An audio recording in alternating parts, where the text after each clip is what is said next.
Hi everyone, welcome to the Transfer News Central podcast. I'm James. I'm hosting today with my good friends, regulars, Johnny and Jack. I'm touched. Hi guys. Yeah, lovely to be here. Yeah, very happy to be here. This is our third episode. Mm. It already feels like a nice little habit to do this every week. It does, yeah. Getting a routine, aren't we? We're getting into a routine and it's nice. We all like routines. We've got a lot to talk about today. Just a little kind of roadmap for people who are listening. We're going to talk about a little bit about Spurs. Ndombele obviously been heavily linked this week and getting close to joining. We might go to Chelsea, talk about how a club with a transfer ban managed to sign a player, which is quite an achievement. Only Chelsea. Yeah. I think then we're going to go to Spanish football, talk about Atletico Madrid, Barcelona, maybe PSG, because there's links with all those clubs are all kind of tied together in a transfer triangle. And then maybe we'll go to Newcastle and have a look at what's going on there, because that's been an eventful week up in Tyneside. So, and then there may be other things that come up, and Wan-Bissaka's gone to Manchester United, so that may come up as well. So we can't do a podcast, James, without talking about Manchester United. Come on. No, I suppose you can't. No, not this summer anyway, because they're spending a lot of money. That's where we're going. So I think we should start with. We should probably start with Manchester United actually while we're talking about it. Okay, that sounds amazing. As we're recording, literally, I think about an hour before we started recording, Wan-Bissaka to Manchester United was confirmed. 5-year contract, 1-year option to longer. I think it's one of the longest contracts Man United ever given a new signing as well. If you count the 6 years, we talked about this one a lot here. How do people? Just a little. We're only going to talk about this briefly, but how does this kind of reflect on Man United's transfer policy this summer? I mean, like we've already said, it's a positive signing for them. It's a young player that we've seen. We've seen all the stats from last season. You have to put him in that sort of elite level after just one season of right backs and defenders. Wingers were going constantly against him, and he wouldn't let them past it. The stats show that, and I think the biggest thing that may be an issue in this move to United is just how well he can adapt to being maybe a bit more on top of games, and I guess attacking sense is going to be called into play because at Crystal Palace, how they play, there's no dig on Crystal Palace because I love Palace, but they don't dominate games, and majority of the time they are defending, especially when they are playing the top 6 teams.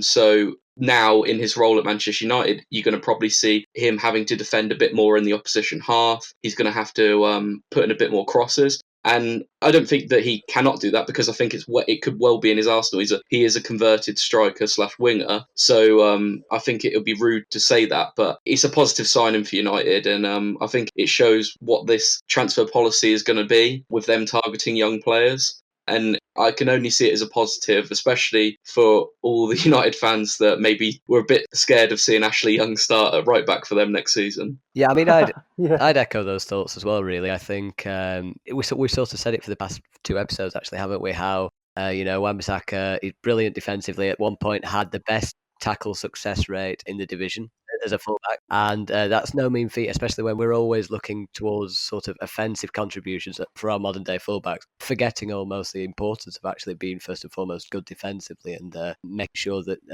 no one can get by on your side of the pitch. But yeah, I think I agree with Deck. Actually, I think that it's more of a result of Palace being the way they are, that maybe Aaron Wan-Bissaka wasn't given the opportunity to demonstrate those attacking qualities, as opposed to Aaron Wan-Bissaka being a poor offensive fullback. I think it's clear his strengths are defensive, but at Man United, I'm sure he will be given the time to improve those contributions when bombing forward. I mean, I remember against Burnley, he got into some very offensive positions, actually, when Palace took the game to us, unfortunately, to my team, and actually won the game 3-1. Are you telling me you're a Burnley fan?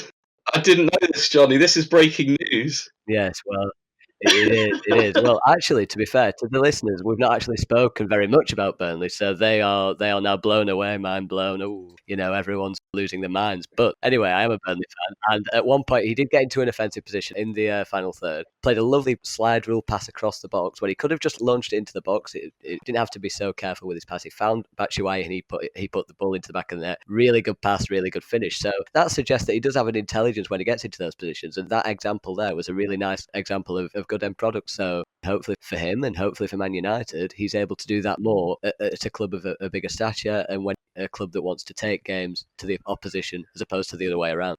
Yeah, absolutely. I agree with everything you said, really. And we've covered Wan-Bissaka, the saga the Wan-Bissaka saga for the last couple of episodes. They wanted him all summer, and now they finally got him. Can I just add, actually, James, there was a tweet, actually, with regards to United about Rashford potentially signing a new deal. Simon Stone tweeted, "It would be good news for United fans to hear that Rashford may be close to signing a new deal, which is not quite the £350,000 a week that was initially reported, but still a significant improvement on his current wage." I don't get how that's good news. Well, I do in the sense that Rashford's a really, promising player with great ability, but to me, it's almost like it's praising mediocrity. Yeah, I don't think he's even if it's not the 300 grand a week, if it's 200, even if it's 200 grand a week, I'm sorry, but he's not yet proved enough that he's a 200 grand a week player. He's a 150 grand a week player. Like I say, praising mediocrity, it's not going to get a club that wants to get back to the top. It's not going to be the way. I'm going to do a quick comparison with stats here. So Raheem Sterling, 17-18 season, got 18 goals and 11 assists in 33 Premier League appearances. And the season that's just gone, he got 17 goals and 10 assists in 34 appearances in the Premier League. These are the Premier League statistics. And then towards the end of that second season, he got a significant pay rise. But everyone was saying, you know what, he's deserved that, he's earned it, he's played his way up there, and he's warranted that pay rise. Marcus Rashford, 17-18 season, 7 goals and 5 assists in 35 appearances, and then 10 goals and 6 assists in 33 appearances. And that's not in the same ballpark as Sterling. And all of a sudden, he might even be getting paid more than Sterling is. I mean, that is ridiculous, isn't it? That is everything. That is literally everything that is wrong with Manchester United right now, and it's the Sanchez effect as well. I mean, that the repercussions of them signing Sanchez are going to be felt for a long time. They need to get rid of him. I mean, honestly, they need to get rid of him. Well, reports like this, it's like one step forward with the Wan-Bissaka deal, and then one step backwards. It's not in a sense because they're keeping one of the more talented players. And don't get me wrong, when Marcus Rashford's on form, and I'm sure everyone can see it for themselves, he's a very, very top level player. He's capable of amazing things, but he's not been doing that consistently enough to be demanding such crazy wages. And it's almost like they're getting the pants pulled down. Do they not, Dave? I fully agree with you, and I think the consistency is the biggest issue in football. Like, that's especially been United's issue in recent times, because you look at when Solskjaer first came in and they looked unbeatable, and then now we're talking about them after the season, after that horrible spell, and they're this awful team again. So, and that's been the United's biggest issue, and especially Marcus Rashford, because he came onto the scene when he was very young, and he's still so young. That's the biggest thing there, and to garner that much money, it's a lot of money a week. Do you know what I mean? And like you said, James, it is the whole Sanchez saga. That's what's caused this. Is like, if Sanchez is sat on the bench every week and he's getting paid double what I'm getting paid, why can't I receive that money from this club? Because I love this club. I kiss the badge every time I score from Manchester. Do you know what I mean? I think in terms of negotiating the contract and United's team thinking about that, they could not let Rashford go for free. I don't think that you could annoy the fans with anything more there. I think he is more important to sign to a new contract than David De Gea, even though David De Gea out of the last 6 years has been Player of the Year 4 times. Just because of how young he is, the potential is there. He's one of England's starting strikers, you would say, and they couldn't allow him to go. So if he's saying, if he's pushing for that higher wage, I think that is one specific example where they will buckle. You like to think, especially, that was another positive from the Wan-Bissaka deal, is that the big news thing coming out of it that I saw a lot of the tabloid headlines was he's times his wages by 8 times. Yeah. And that's because he was on 10 grand a week at Crystal Palace and now he's on 80 grand a week at United. Still a lot of money, but it's very modest, which you would guess he would go into the starting lineup for a starting Manchester United player. So that's what you want to see more of. That is the positive with these sort of young English signings, because it's like a stepping stone, and then it's like, okay, you're 3 years into your 5-year deal, and you want a new deal, so let's bump you up to 150k because you've earned it. And that, I think that's what we want to see, isn't it?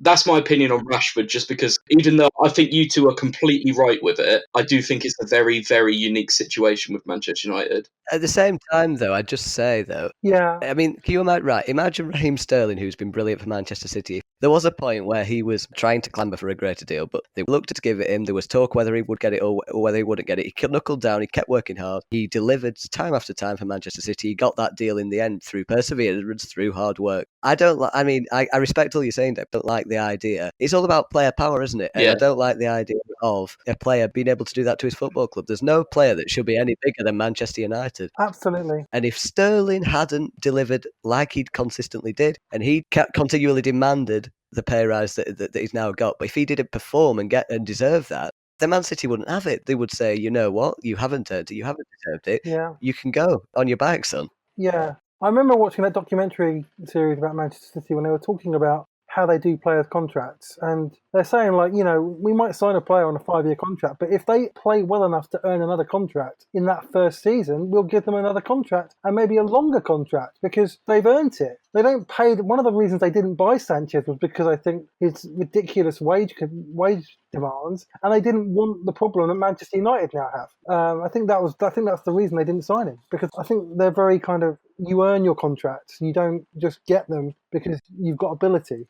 Again, it's another example of how Man City is so well run. And okay, so we're going to segue with almost no connection. It wasn't like this last week. It wasn't like this last week. We're a transfer.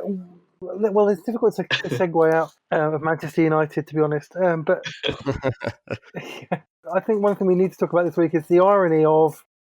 First, this is a transfer news podcast, but the irony of a club that has a transfer ban, being Chelsea, this week signing a player. Now, albeit a player that was basically already at the club, the only reason that they're signing right this week that Chelsea are about to sign Mateo Kovacic on a 5-year deal, 40 million. I think it's 35 million rising to 40 million. It's not officially been confirmed yet, but it's all been confirmed. It will be confirmed this weekend. The only reason they can do that is because he's already registered as a Chelsea player, so they don't have to re-register him, which is what they can't do. So basically his registration will continue. It'll just become a permanent transfer. And they have to do that by the end of June. So by the time this goes out, it will have happened. Otherwise, he has to go back to Real Madrid. God forbid he has to go back to Real Madrid. And Real Madrid need the money because they're going on a massive spending spree. I think Real Madrid wanted 50 million, and Marina Granovskaya got them down to 35. So that's another masterclass of negotiation by her.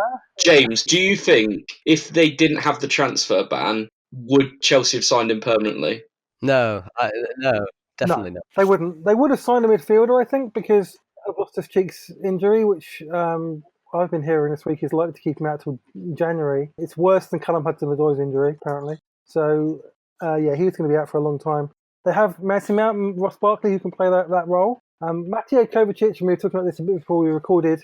The irony is he was signed as an attacking midfielder about a year ago, but what's become clear this season after his 2 assists and no goals in, I think it was 51 games, that he's not an attacking midfield player. You think? I think his best performance I'm a Chelsea fan, I'm not going to lie about that. His best performances this year have come when he's played deeper, kind of alongside Kante. He's quite dynamic, he's got a lot of energy, he's got great technique, he's a good dribbler.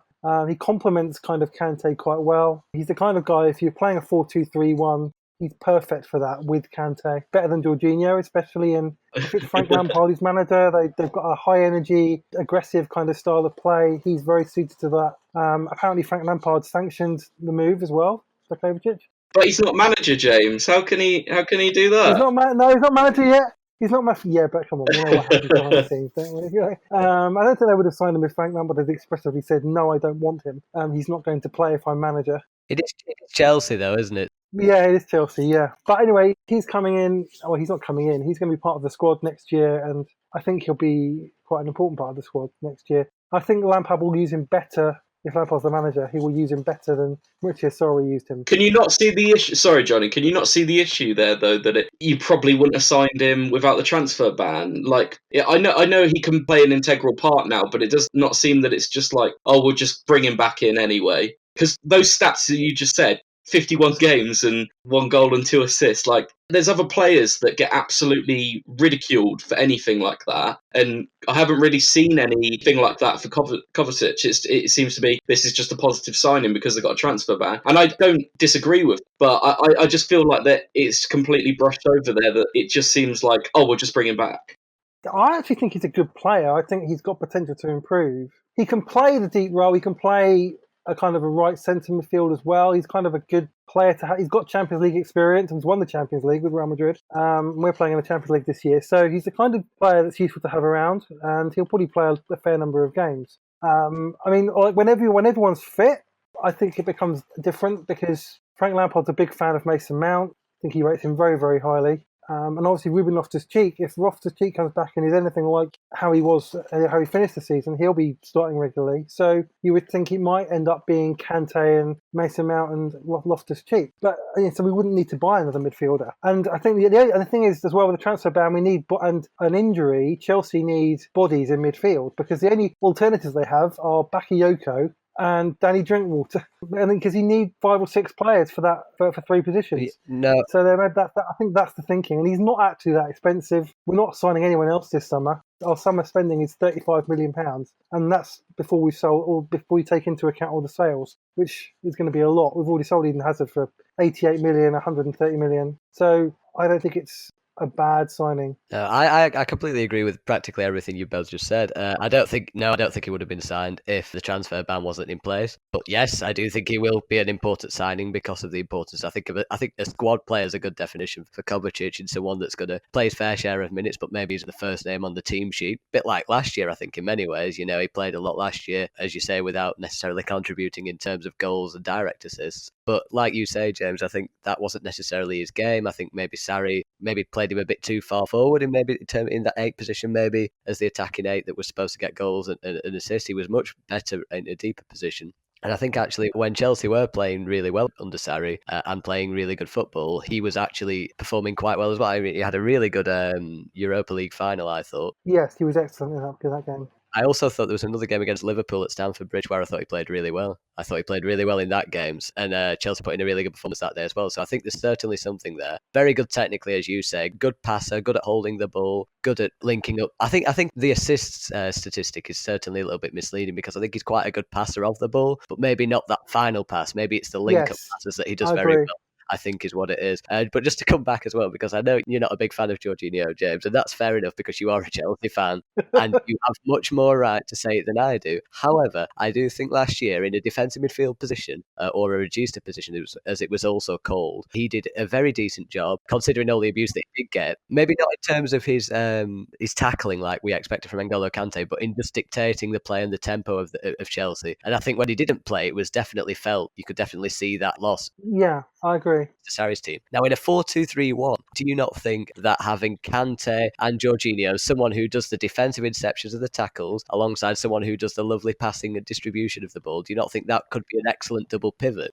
I do. I really do. I'm not one of those who dislikes Jorginho. I think he's an excellent player. Technically, he's good at passing the ball. He's good at linking up the play, that kind of thing.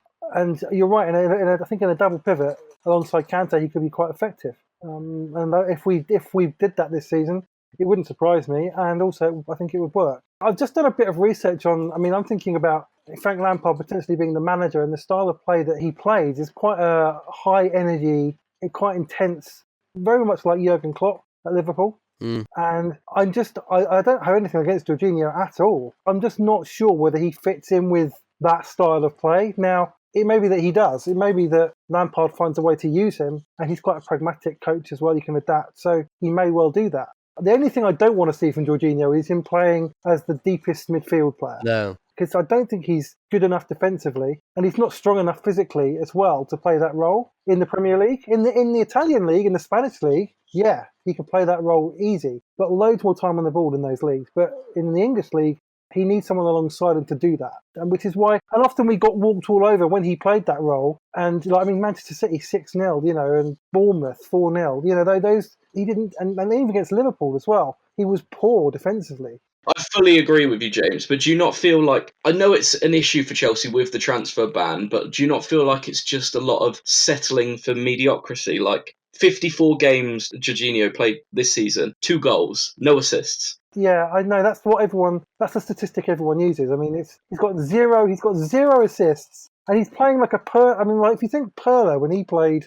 kind of the deep line midfielder, he got loads of assists. I mean, it is a difficult thing, though, because it's quite a specific role that he plays, and not everyone understands it. And there were so many chances for assists that were missed last season. He put some really, really lovely balls over the top that were missed. Barkley, Higuain, Giroud, to name a few, and Morata, that should have been finding the back of the net but didn't. Also, when you do play that role, I feel like it's more the pre-assist role, the person who plays that killer ball over the top for maybe someone running in, maybe a Pedro or a Willian or a Hazard, to then run in and play another ball across and maybe they get the assist. I don't feel like it's necessarily somewhere where, you can get I know what you assists. mean, yeah. Yeah. But even then, there's plenty of examples where you think, how has he not got an assist because of all the the openings that he has actually created that have been squandered? Yeah, and I'm sure he's really excited to see Olivier Giroud and Tammy Abraham as his strikers for the season. Although, to be fair, I'm a big fan of Tammy Abraham. I really am. I think he's a lot better than people think he is. Giroud's a very good striker for the other players to work off. Maybe not the 20-goal man, but someone who's going to help the team get more goals. Yes, I agree. Yeah. Can I just say I absolutely love Giroud? He's one of my favourite strikers because he's the perfect example of, yes, he might not score, but that doesn't make him a bad striker. Do you know? I sound a bit stupid now because I just criticised Jorginho for not having assists as a midfielder, but I just feel like Giroud always does the job, and I think the best example we have of that in recent memory was at the World Cup last summer. In that he scored no goals at that World Cup, but he started every single game for France, and he played such an important role for them. And I feel like he's always been like that. Maybe like I feel like he was never really respected at Arsenal, and I feel like he's never really been properly respected at Chelsea so far because there's always been either Diego Costa or Higuain sort of ahead of him in the manager's head. Even though he's always been the guy to turn up and score when needed or get an assist when needed. So I'm really excited for him, and I feel like it's a good season for him with these young strikers coming back. That, like you said, Johnny, he could sort of really be that experienced head for that striking team. Yeah, and he's got a great attitude. He's one of my favourite players at Chelsea because he's got this great attitude. He's got a real winner's mentality, and he works really, really hard. He shows up in the big games. You see it at the cup semi-finals, cup finals. He just shows up. He gets really important goals, and he does a lot. Like you say, he does a lot for the team, and he's got a big contribution to make on and off the pitch this year. I think Lampard is going to love him because he loves players that work hard and have a good attitude. So you think he'll love him. And I think him and Tammy Abraham will both play a fair share of games in all competitions this year. They could even play together because Lampard does sometimes play with the two up top. That would be a good partnership, actually, if you think about it. Tammy Abraham's got the pace and the movement, and Giroud's good in the air. So it's your typical kind of English strike partnership. So yeah, you're right about Giroud, and I was really happy when we signed him because of that. He's such an effective player. I mean, 18 million we paid for him. It's a bargain as far as I'm concerned, for given what he's done for the club. Yeah. So we're talking about Giroud. Nice sort of segue into Arsenal because they've been heavily linked with Wilfried Zaha in the last couple of days, and I've read articles saying that Zaha wants to go to Arsenal, that he's willing to force the move, that Arsenal are getting ready to bid for him, and Crystal Palace saying they don't want to sell and they want 80 million for him. That would mean they'd have brought in 140 million for 130 million for two players this summer. So what are your thoughts on that? I mean, I think if Palace sells Zaha and Wan-Bissaka, then you're looking at it and thinking these could be in serious trouble for the drop if they don't, invest that money wisely. Wan-Bissaka was, excellent for them last year, a real defensive shield for them on that right-hand side. But then Zaha is the talisman, isn't he? He's the guy who gets the goals, the guy who gets the assists, the guy who they look to in any sense of adversity. Sometimes Palace have gone with 10 players behind the ball, including the goalkeeper, and Zaha up there by himself, expected to work miracles. He is probably too good. Well, he is too good for the team, really. He deserves better than that. He deserves a team that's going to be more progressive. But at the same time, Palace will be absolutely terrified at the prospect of losing Zaha. And you can't blame them for putting such a hefty price tag on him, especially when Man United actually have a clause in the contract when he signs for Palace that they'll get a percentage of any transfer fee for Zaha. So that means Palace are even more inclined to make sure they get a lot of money for him. But how are Arsenal going to be able to spend all this money because they're linked with Zaha? They're in talks with Kieran Tierney from Celtic. I'm doing the maths here, you two, and that's equaling about over 100 million so far. And all I've seen is that Arsenal have this magical numbered budget of 40 million. And it just seems like a bit of a joke, doesn't it? Like, surely they've got more than that. I think they might be selling players as well, mightn't they? I think it's 40 million plus sales. Oh, okay. I think that's what it is. Who would you expect them to sell then? Because I've seen Aubameyang, but like, where's your goals coming from next season? I mean, if you sell Aubameyang, you say that, but Lacazette got also his fair share of goals, and also Unai Emery did often refuse to pair them together as a two. He did play them towards the end as a two, but often he felt like it was more appropriate for whatever reason to go either with a 4-2-3-1 with Aubameyang or Lacazette on the left, or he'd put one of them on the bench, or he'd even do three at the back and often only use one of them up top. So there is potential that maybe Emery sees an option to sell Aubameyang, make Lacazette the main striker, and then he's got some more creativity, I guess, in Wilfried Zaha. But then again, I agree with you. I'm not sure how the fans would take to selling the top goal scorer in the Premier League, joint top goal scorer in the Premier League on last season's statistics. we've just seen how difficult it is to have a 20-plus goal a season striker at the moment. Do you know what I mean? They're very rare, and if you do have one, we're finding that they cost a lot of money. So, like, as much as it would make sense because Arsenal are desperate in terms of a really good defensive addition, a really good winger that they sort of need, there are holes in their starting 11 that need to be filled. They haven't even really replaced Aaron Ramsey, and I haven't seen much talk of them bringing in another midfielder so far, and he was so important for them. So you have Aubameyang, who scored 22 goals just in the Premier League, and I think he chipped in for a lot more in the Europa League as well. Even if they sell him for 50 plus million, I don't think anyone can justify that. Yeah, I think it's very difficult because he wants to advance his career. I mean, he's 26, 27? Yeah, he wants to play Champions League football. He wants to. Aubameyang is actually 30. Oh no, I'm talking about Zaha. Oh, Zaha, sorry.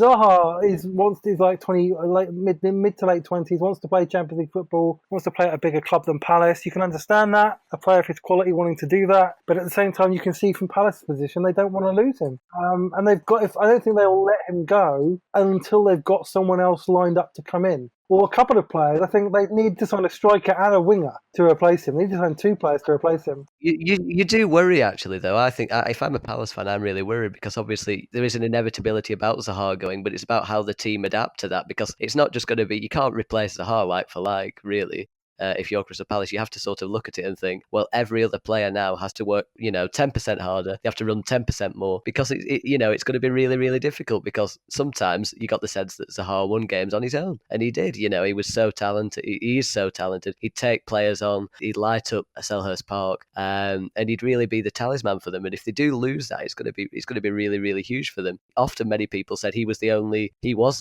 Crystal Palace attacking force. I don't necessarily agree with that, but he did contribute a lot for Palace going forward. They do have other good players as well, let's not forget. They've got Andros Townsend, I think often goes unnoticed, with Zaha being, such a prominent attacking figure, but he does contribute with his fair share of attacking contributions. Milivojevic as well, very good from the penalty spot. also very good. It wasn't a joke, it was just a stat. No, I love players like that where all their goals come from penalties, and he is one of those where he's a perfect example of it. Sorry. Yeah, he's also very good at sort of helping dictate play from deep, and maybe in that kind of double pivot, he's very good at that as well. Definitely. Also, we've got to remember that Batshuayi, who did quite well at Palace, actually, will probably not go to Palace probably because they'd struggle to pay, I imagine, his wage, and Chelsea try and probably force a hard bargain, I imagine, for Batshuayi. Yes, they would. Yeah, I think they would want 35 million for him. Yeah. So potentially losing Batshuayi, Zaha, and Wan-Bissaka, it is difficult for Palace, and it's not always easy to reinvest money when you're a club nearer the bottom of the table. You got to consider things such as wages, such as other players. You might have the money, but players might not be as eager to go there because they're not as ambitious as other clubs that might want them. So they will find themselves in a bit of a predicament. I do feel it is inevitable that Zaha will go because you can't keep a player as good as he is against his will because it will only end toxically. So. I always think it's a real shame because I sort of had in my head that a perfect situation for Wilfried Zaha would have been him going to actually Borussia Dortmund in Germany, because he would have been a great replacement for Christian Pulisic, who was joining Chelsea. But unfortunately, they've bought Thorgan Hazard and Julian Brandt, and that's that sort of like for like on that right hand side there. I think Julian Brandt will probably play a bit more centre mid next season, but it's a real shame because I thought Dortmund could have really had the cash there to come in and buy him, and he would have been really suited for them, especially in the Champions League. I just think as well, that's cost efficiency though, isn't it? You know, they've got a bargain in Julian Brandt. 21 million, was it? 21 million euros, 21 million pounds. So clever this season, so clever. And, Thorgan Hazard was also relatively cheap as well. When you look at Zaha and figures are sort of 80 million pounds, again, you can't blame Crystal Palace. But if you're Borussia Dortmund, who are working on tied to, I'd say, well, not quite Arsenal budget levels, but tied to the most of the European elite, then, you know, you have to be clever, and they've certainly been clever this summer. Oh, 100%, because they've spent 120 million on 5 players, and they've all filled different spots. And I don't think they're done yet, because I still think they'll sell a couple of players. But we can talk about German football another time. I love me some German football. Yeah, I think we've just done Arsenal, so that makes a nice segue into Spurs. Lots of nice segues. Nice. It's my new phrase. It's a nice segue. We're talking about, I think, because Spurs have been in headlines this week. 2 players. Jack Clark from Leeds, which is apparently very close to being done. And there's rumours he'll go back to Leeds on loan, possibly for a year. And then, obviously, the big deal for Spurs was Dembele from Lyon. And Dembele, yeah. Ndombele, yeah, because they've got a Dembele at Lyon as well, a striker. But this is the midfielder. Very, very good player. I think it will be a club record signing for Spurs. Apparently, their first signing for like 500 days, which is crazy when you think about it. It's a good statement of intent by Spurs. Really good player. Obviously, he's sort of played in a 4-2-3-1 at Lyon in that kind of double pivot, but many people touted him as sort of a potential replacement for Fernandinho at City. Such was his ability to come out with the ball, play with the ball, very confident and composed with his distribution, but also very good tackler, interceptor, a reader of the game. So he has been seen by many as one of the next big things in terms of a deep line midfielder, deep line sort of defensively and offensively very, very good. I think he would be a brilliant signing for Spurs, because many people think that since Moussa Dembele has sort of got, I think towards the end of his Spurs career he was fading, but in his prime he was absolutely incredible in terms of a deeper midfielder that could push forward, that could chip in with the odd goal and odd assist, but generally was just so respected for his energy levels, for his combative levels, for the fact that he was running games for Spurs, and he did it in a way that he wasn't maybe, like I say, the flashiest player, the one that everyone thought, oh yeah, he's the main guy, but he did it quietly, like subtly, and when Spurs lost him, or when he wasn't quite as effective, when he was on the wane a little bit, they lost a little bit of something to Spurs in that midfield. They lost a bit of balance, they lost that assurance, they lost that fighter. And in a way, they got a bit of that back last year when they got Moussa Sissoko converted from a right midfielder who wasn't doing very well. They brought him into the centre of midfield, and he was a relatively decent box-to-box midfielder. He's never been the best technical player, but he is a player who certainly looks a lot more at home in the middle of the park. But what I would say is that it was never quite Moussa Dembele, but just to revitalise Sissoko. I'm sure he'll still play a prominent role next season. But it would be much more helpful for him if he was playing against someone like Ndombele, who could take on board the distribution levels, the technical side of the midfield, which would allow Sissoko to then focus on what he's good at, which is being almost like a powerhouse of getting the ball forward, carrying the ball forward, and then sitting next to him, Ndombele could distribute the ball with a more technical ease. So I think that could be a really good signing. As for the Leeds player, I think that's a very Spurs signing anyway in itself. I mean, Dele Alli and others who they've got from the lower leagues, they're often linked with a lower league player, and I've not seen too much of Jack Clark, but from what I gather, he's a very promising young player, and I'm sure this isn't one that's necessarily going to be starting week in, week out, but someone for the future who may play the odd game. They'll see it as like a project, like Dele Alli came in as a relatively unknown for anyone who wasn't familiar with MK Don. He obviously comes in, and actually after being bedded into the team, he actually makes a brilliant impact, and he's still one of the most integral players in the team right now. So I'm sure Jack Clark will be looking at that and thinking, using that as some kind of inspiration. Tottenham is a good place for young players to go. I'm almost certain he won't be someone who's a regular in the first team. I think it'll be more someone who they use to develop with the first team in training and see how he goes, and they'll hope in the future that he blossoms like some of Spurs' other youngsters have. No, I fully agree with you. I think Jack Clark, he's still only 18, so there's a long way for him to go still. And I think 22 appearances for Leeds last year in the Championship, which is a lot for an 18-year-old, because I feel like the Championship has really upped its level the last couple of years, chipping in with a couple of goals and a couple of assists. So I think he can do things for Tottenham, but like you say, Johnny, like it is definitely, they're not spending nearly 10 million here just for him to walk into the first team, because even he probably knows he's probably not going to walk into that first team of Tottenham, because they are a top team now that have to be taken seriously. fundamentally. So I feel like what he can do is really try and be developed there. But it's that same issue, because we saw it most recently talking about Zaha again, where he went to United out of the Championship when Palace had been promoted, and just didn't work. And whether that was the situation with him being Fergie's sort of last signing as Moyes came in, you don't really know what the issues were there. There was a lot of rumours, etc., some of them more silly than others. But you like to think that Jack Clarke can go to Tottenham and not do what Zaha did at United and sort of really come into his own and sort of try and force his way into the first team and become a top player for them. I do love how Spurs build their team. They make very clever signings when they do sign players. Like Lucas Moore has turned out to be an excellent signing for them. They just thought, well, Dele Alli, what a signing that was, £5 million, and look what he is now. He's worth 20 times that at least. So. Yeah, if they had more money to spend, they would be doing really, really well, because when they spend money, they tend to spend it quite well, which is a change from how Spurs used to be, but certainly in the last few years, they've spent it well. So the Spurs are going to be stronger next year. I'm sure of that. I'm confident that the top three next year will be Manchester City, Liverpool, and Spurs. I think they'll be the three strongest teams next year. What about Burnley, James? How can you disrespect Johnny like that? Burnley, yeah, they might challenge for the title, yeah. If the title is finishing 10th place.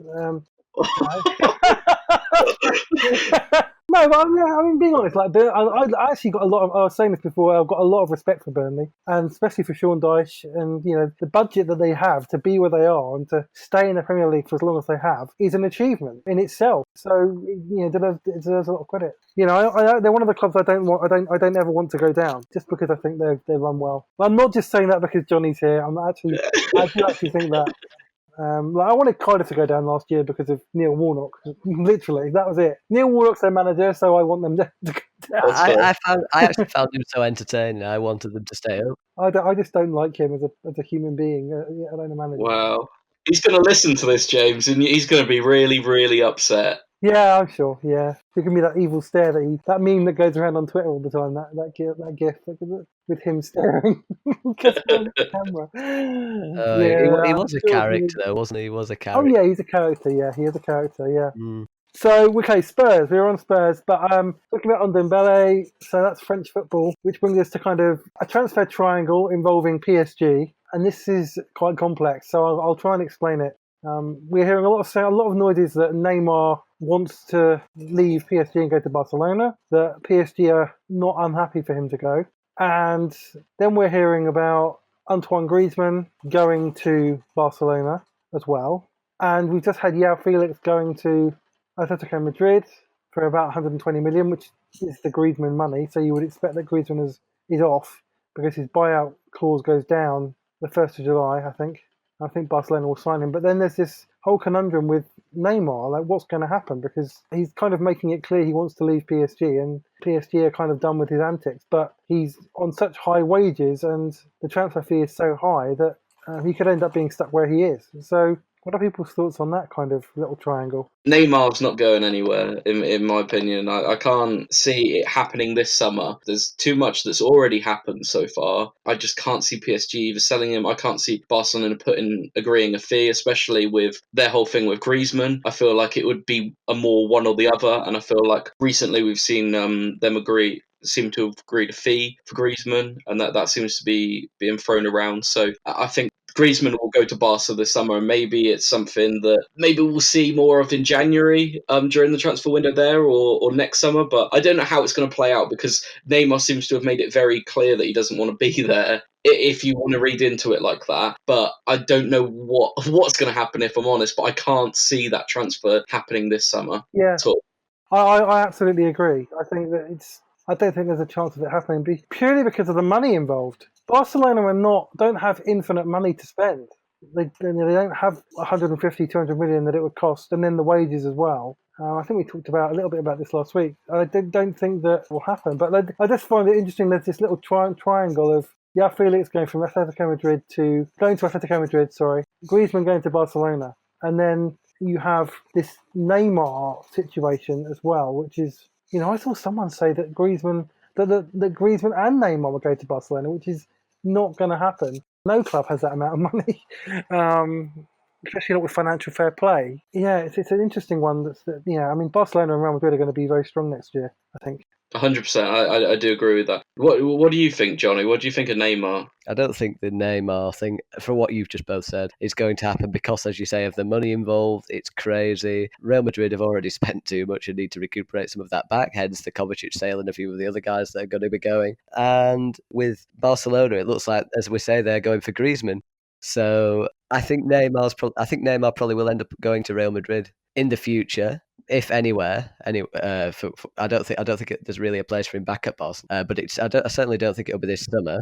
In terms of Griezmann, actually, I think it's strange because Barcelona like to play a 4-3-3. Then you look at the 4-3-3 at the moment. You've got Suarez as the striker, Messi as the right-sided attacker, and then that would leave Griezmann as the left-sided attacker. I don't necessarily see Griezmann as a left winger of sorts, really. I don't necessarily see him as that. And we've seen that with Coutinho, who's come in as a left winger, and he's looked a bit at odds with that position, I'd say, instead of his preferred cam/attacking 8 position. And he's been sort of shoehorned in on that left-hand side of the attacking 3, which is which hasn't really worked. And you could maybe look at Griezmann and think, I'm not sure Griezmann's necessarily a left winger. He's usually either a striker false 9 position or a number 10. So it'll be interesting to see how that works. I actually think instead of playing the 4-3-3, Barcelona should maybe look to adapt slightly for that if Griezmann comes in, maybe a 4-3-1-2. You've got Messi or Griezmann in that 10 position, and then the other one as the striker alongside Suarez. That might work better than having Griezmann on that left-hand side. But I think he's a very, very good player. He works very, very hard for the team. A very good finisher, linker of play, a good mover. We've seen him take responsibility for his country on many occasions, as well as Atletico Madrid. So he's someone who doesn't shirk that responsibility. He's a big personality. He's got that ego. That's the only danger, I think. Maybe because I remember. I don't know if you guys can remember last season. He made a Twitter announcement. He built it up as though he was going to leave Atletico Madrid, and then said, "I'm staying." I remember this. Yeah, and that's sort of, the announcement. And I just thought, well, what's the point in that? That's just so like, oh, look at me kind of thing. And there is a danger, I think, with Griezmann, that his attitude, he does have such a big ego. He does have quite a big ego. And maybe that gets slightly bruised with Messi and the others at Barcelona. But then again, with France, there's also quite a few big personalities in that dressing room. And, he obviously does really well for France. In terms of João Felix as well, just to go on to that, we were talking about him last week. So listen to that podcast as well if you want to hear more. But what I would say is that, as you say, James, very exciting player. He's a confident finisher, but what I've noticed with a lot of his goals is that he hits the ball with a lot of power, like really, really, really hard. And there's nothing wrong with that, but it's quite different to the caress sort of finesse finish, of an Henry or someone like that who runs through and delicately clips it into the corner, and you think, oh, that's very assured and confident. It's a different kind of finish. I'm not saying it's a bad finish, but what I am saying is maybe if he's going through a rough patch or maybe not quite in the rich vein of form that it has been, he could see a lot of those powerful shots. It's a slightly more erratic kind of finish, I find. He might need to sort of develop his finish a little bit more throughout. But he's only 19. He's only 19, isn't he? And you just watching him play. He's 30 goals and assists last season for Benfica, and Griezmann was very much for that Atletico Madrid, the player that not just scored goals but contributed with assists and the link-up play as well. So you're not getting a like for like at the moment anyway, but you kind of potentially are. There's certainly fragments of Griezmann in João Felix, I think. He's so young that I feel like you're never going to get that like for like, because the reason that money is being thrown around is because this big word of development, or do you know what I mean? Like of what he can become with that sort of money. I sort of expect him to be better than Griezmann. Do you know what I mean? But I really wanted to get your guys' opinion on like PSG's like sort of transfer policy, because we spoke a lot about Neymar recently, and what is he going to do and where's he going to go, but like there actually hasn't been a lot of talk of them bringing many players in. I know they're expected on Monday to bring in Ander Herrera on a free because his contract with United will officially be up, but I actually haven't they obviously were rumoured for De Ligt a long time, but they seem to have missed out on him. They're constantly linked with David De Gea as well, but like they still seem to be some way off this sort of Champions League winner that they so desperately want to be. Who can you see them actually bringing in to sort of get that? And especially if Neymar does leave or if he does stay. Okay, that would be I haven't really seen them linked with anyone. That's the interesting thing. Like all the stories I hear about PSG about players leaving. I mean, Mbappe today. Yeah. There's a story that he's not going to sign a new contract with PSG, and he wants to leave Real Madrid. He's a long-term target for Real Madrid. There are rumours that his agent or family or whatever have already had preliminary discussions with him about long-term getting a move to Real Madrid. I'm absolutely convinced he will end up at Real Madrid. He plays with Liverpool on FIFA as well, so there's been links there. Yeah, I think he's more likely to end up at Real Madrid than Neymar is. Actually, now I'm not sure that Neymar will end up at Real Madrid. I'm not sure he will. I'm just thinking ahead. This Yeah. moment in time, they look the most likely next summer to really go for it, I think. Yeah, I mean, I'm just scared. I mean, if you can imagine Neymar, Hazard, Jovic, Vinicius, he's another hugely talented player. I guess actually for Barca or Real Madrid, it's one of the two, isn't it? It's Mbappe or Neymar next summer. I think the really big ones. And I suppose if Real Madrid look best poised to go for Neymar, but if they got Mbappe, then they wouldn't go for both. I don't think, because it'd cost them all the money in the world almost, I think, to do that. So I think it's what prospect do you want at the moment? To be fair, when you put those two on the table, you're taking Mbappe all day long. Absolutely, yeah. Got a better attitude. He's got more years on his side. He's not even to speak yet, or he shouldn't. Whereas Neymar, there's still a bit of ambiguity there. So if Real Madrid don't come for him next summer, and Barca's got Griezmann, so you wouldn't expect them to go for him next summer, then it's a strange situation for him. It really is. If he wants to leave, there are many people that's going to be able to afford him. It would have to be a loan or something, wouldn't it? It'd have to be like a disappointed dad there, James. The way you say Neymar. As strange as it sounds, as stupid as it sounds, Man United. No, it sounds like the sort of signing. It doesn't actually, because the way Man United are as a club, it's true. It's the kind of signing they would make. But if I was a United fan, I wouldn't want that. I really wouldn't. No, I wouldn't. I wouldn't want Neymar anywhere near my club. No, I don't care how good he is. His attitude stinks, and frankly, like his attitude. If a transfer value was given based on attitude rather than talent, be on minus. He would be on minus. Yeah. He'll be the least valuable player, one of the least valuable players in world football, because he is just I can't deal with his attitude. It is frustrating as well, because I used to watch him a few years ago. I think this was just before he went to PSG. You used to watch him for Brazil and Barcelona in that three, and he was a joy to watch. He was so good to watch. I remember the goal he scored. I forgot who it was against, but it was for Barcelona. I'm sure one of you will know. And he gets the ball, he receives it, and then he flicks the ball over the defender's head. He spins and he volleys it across the goalkeeper. And I thought that was. I think that might have won La Liga goal of the season. If it didn't, I'm a bit gobsmacked actually, because I thought it was just incredible. And when he was younger, and I think he was the Brazil captain. And I remember he played, I think it was the Copa America, and he smashed a brilliant goal past an informed Iker Casillas at the time. And this was it was a few years ago now, I think. And again, this was before the PSG move and while he was at Barcelona. And for a good few years, I know his attitude was never brilliant. I know he rolled around too much. But he was such a joy to watch, and it was like that Brazilian flair had come back, because they hadn't had a player of his ability for such a long time, and it had gone, and they did lack that, and it's so sad to see how it's materializing, because and I think it's almost I'm exasperated. Carry on.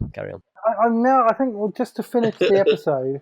We'll take the Spanish theme, and we'll go to the beach. A Spaniard who has recently become unemployed up in Tyneside. It's been a big week up in Tyneside. We had Rafa Benitez leave Newcastle United. They couldn't agree a new contract, and he left the club. He's arguing, I think, that he was willing to have discussions about extending the contract, and he found out basically, like everyone else did on the media, that he was going, and then the club are just saying, "Oh, no, he left." So 6-1, half done the other. But to be honest, I'm more inclined to take Rafa Benitez's side, given that the Newcastle owner is Mike Ashley and how he treats people. So.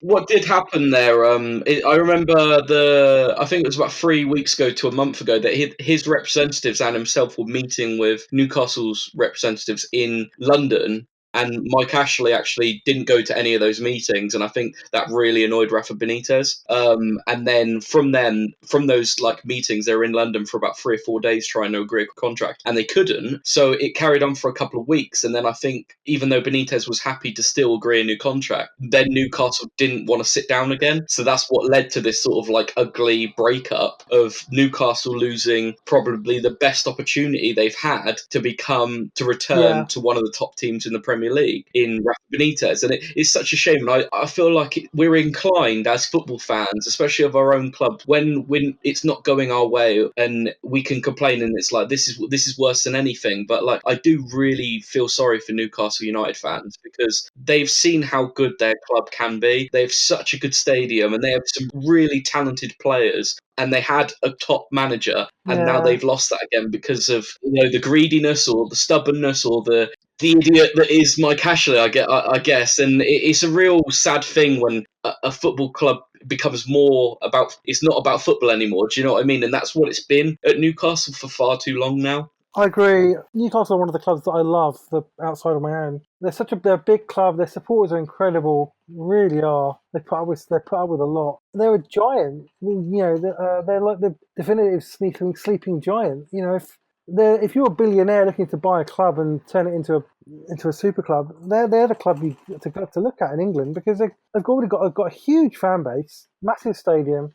People come, and I don't know, they're a club I feel like deserve a bit of luck and a bit of success. Well, they've been linked with takeovers, haven't they, recently? It's just not quite materialising itself. I mean, still, regardless of the position that they're in now with Mike Ashley, it's still an attractive job for many managers. I mean, as you've already alluded to, amazing fans, amazing stadium, a club with heritage. It might not be quite as rosy as it could be, and yes, I do feel sorry for the fans. I do feel that they deserve better than they've been getting, and a bit of ambition. All Rafa Benitez did want was a bit more money to spend so they could push on for seventh and look and show a bit of respect to that heritage and the club that they're actually a part of, and treat it like that. But I do think it's still a job, as I say, that will be attractive for many managers, maybe not the caliber of managers of Rafa Benitez, but managers certainly at the lower end of Premier League or in other divisions that want to chance their arm at a club in England at top flight. I know you were talking about Sean Dyche before as a potential option. Yes. It's someone who is used to a tight budget with Burnley, someone who is, doing, a really, really fine job with my club, as I say, under those budget restraints, but someone who's also Burnley's highest paid member of staff or at the club, higher paid than any player, which is quite rare, but it shows where the power is, and that's probably how it should be. But it would take Newcastle a lot of money to prize him away from Burnley, I think. So maybe they would look somewhere else. Do you want to come back in, James, and just ask a question?